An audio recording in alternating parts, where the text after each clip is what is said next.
Good morning to all. Actually, our additional chief secretary is in chief secretary's meeting. So, on behalf of her, I am Kumar, additional director of rural development. PTSLP is presenting the presentation.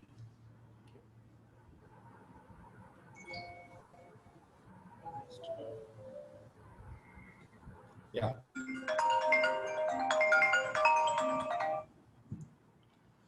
Please start, please. Yeah, shall we? Yeah.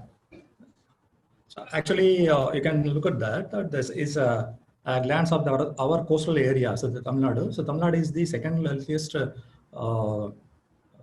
having the coastal line in India. Actually, 1,706 kilometer coastal line, and we have 13 coastal districts. One is the urban coastal districts, and 12 coastal districts are rural. So we have the 608 fishing villages, and around 2.41 lakh households are benefited from this thing. And 10.48 lakh marine fisheries are there. Actually, 41,652 traditional fishing craftsmen are there, small scale fishermen. Around 5.21 tons of fishing production is in per annum. Actually, that scheme, this PTSLP, that is the Post Tsunami Sustainable Livelihood Program, is funded by IFAD. Kindly put your cell phone on the silent mode, please. Sorry, excuse me. Yeah.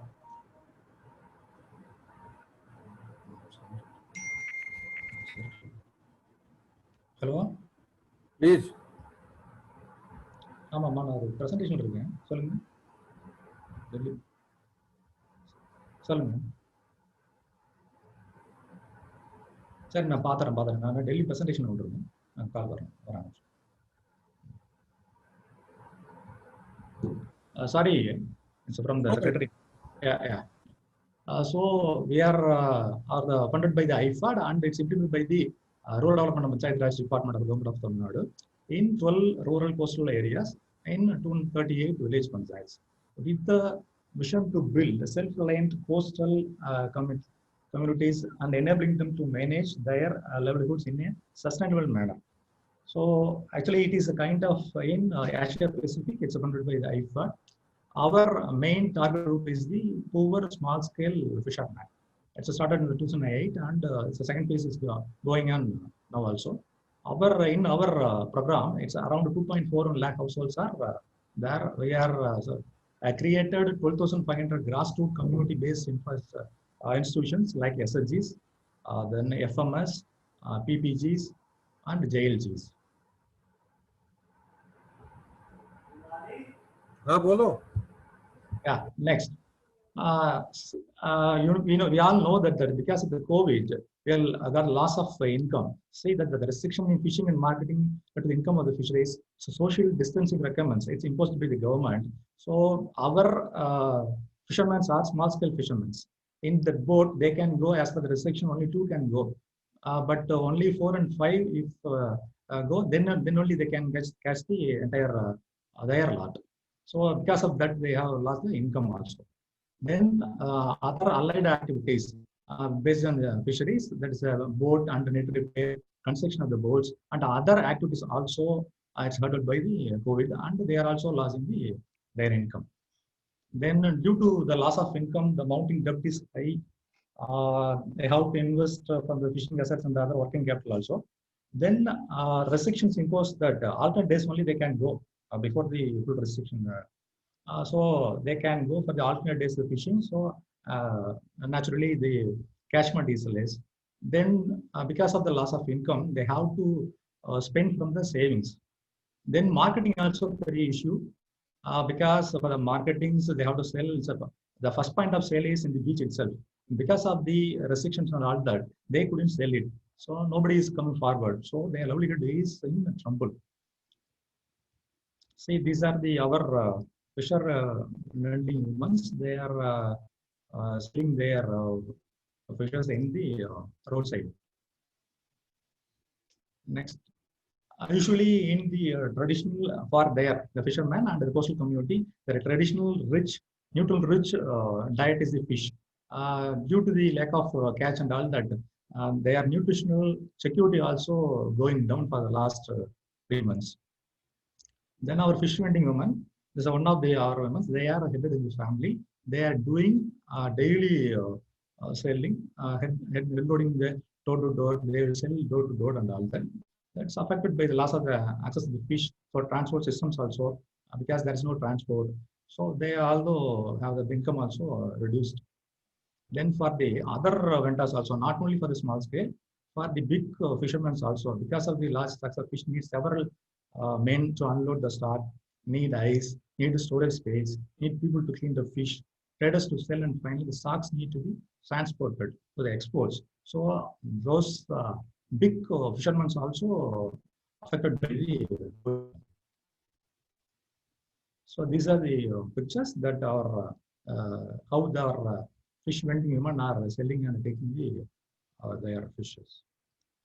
Then we can see from that so because of this COVID, a lot of hurdles happen. Then their livelihood is in turmoil. So to come out that, our PTSLP take the following measures.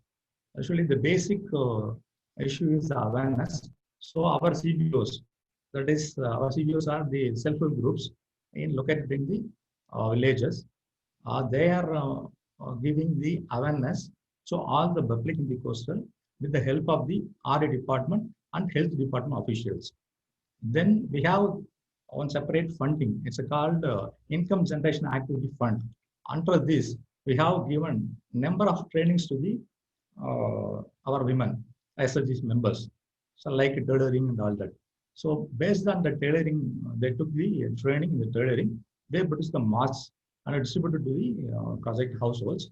Even the government of Tamil Nadu procured a number of masks from our SLGs and given to all the households freely. Only our SLGs are produced those masks. And the social distancing norms also followed. Even in other, you can say that the Indian medicine is called Kapasura Kudinur is there. It is immunity booster. It's a herbal drink. It's recommended by the Ayush Ministry. So our CBOs prepare the drink and distribute it to all the households. By the way, that the immunity of the households are increased. Then in the PD system, Tamil Nadu is having the strong PD system.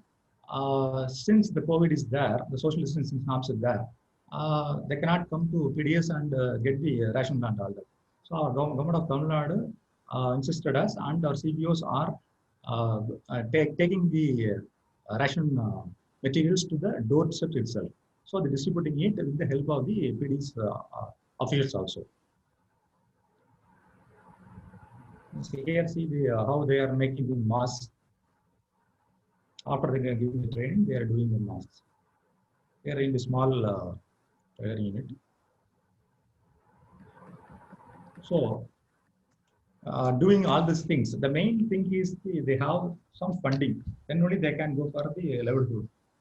So because of that, we in the PTSLP trying a lot of loan schemes.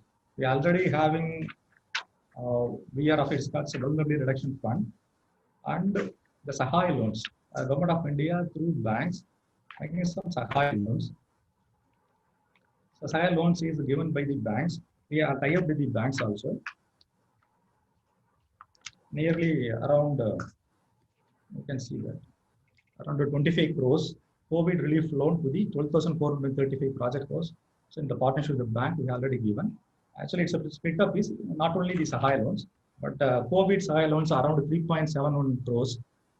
It's benefited 7,426 households, and SLG loans. It's a direct SLG loan from the banks, 15.69 crores. It's benefited 3,709 households. And the JLG loans. It's called a Joint Liability Group. It's a NABARD concept. We followed it.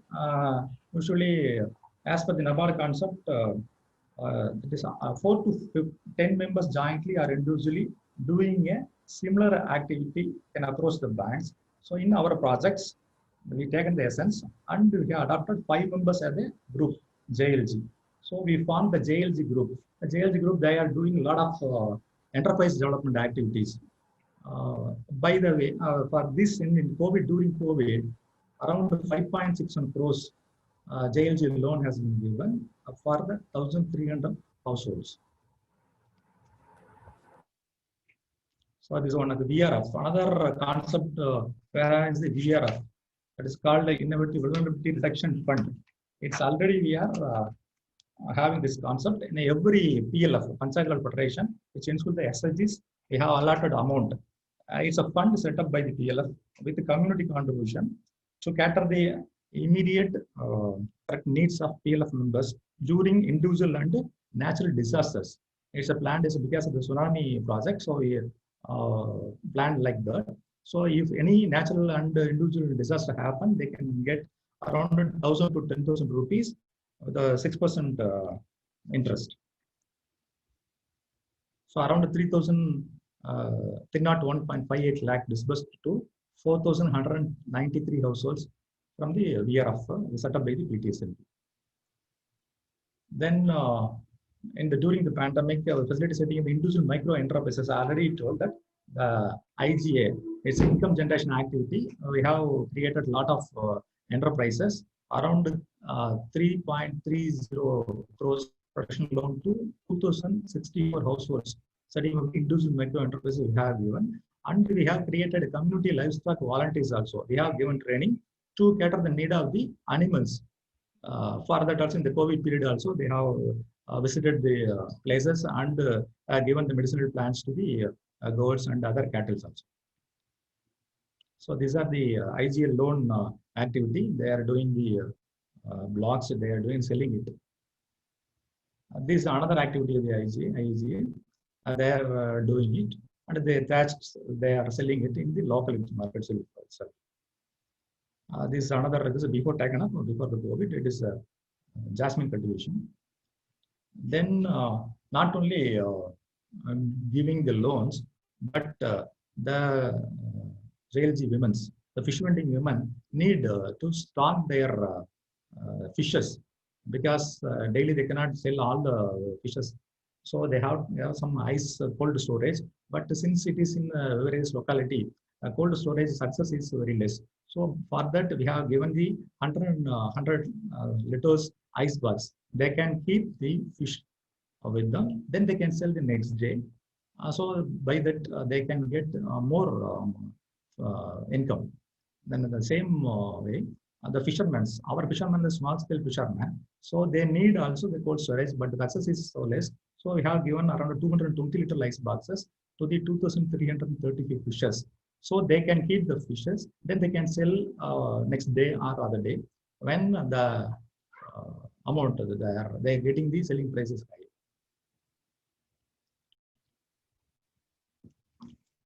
So not only in soft loan and all that, we are giving, we know that these artificial reefs are there.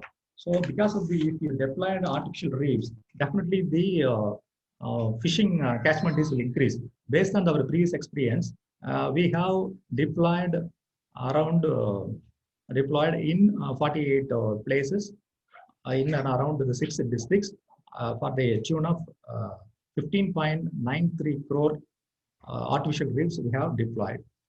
In previous our experience, actually the income increase is 34% from because of the artificial reef, that fishing production is heavy, and they can get it with the nearby our small scale boat, that is the fishermen will go around only up to 3-4 kilometers only. So we deployed around 2-3 kilometers artificial reefs, so the catchment will get the, so the income also increased. The last time a study of our CMFRI study shows that 34% income is increased. So even during the COVID time, we followed all the social distancing and norm, and we deployed 15.93 cost 48 artificial reef sites. So these are the some sites how the artificial reefs are deployed. So by these measures, we already giving help to our small scale fishermen and coastal communities to come forward, back to their normal life, and we are supporting in other norms also. Thank you. Great, Ji. Thank you very much, sir. Sur sir, unmute yourself, sir. Unmute yourself, sir. Yeah. Very good initiative. Program also seems to be quite reasonable and innovative and self-sustaining. So I don't have any specific question to ask, sir. Thank you. Okay, sir. Mohan, sir? A good initiative. I think they are doing a good job helping the fishermen in this. I think this whole initiative started after the tsunami had affected these people about 3-4 years back. I think the way they have continued during these crises is something quite creditable. I hope they have been able to touch the lives of most of the affected persons. Very good initiative, and it's really great initiative because the 13 districts which are coastal districts in Tamil Nadu, they are every time affected, particularly post tsunami. So the initiative which you have taken, and sometimes back, Madam Meenakshi had also made a presentation on the fishermen's welfare schemes which was running. These are great initiative by Tamil Nadu government, and keep it up. All the best to you, sir. Thank you. Over to you, Samir.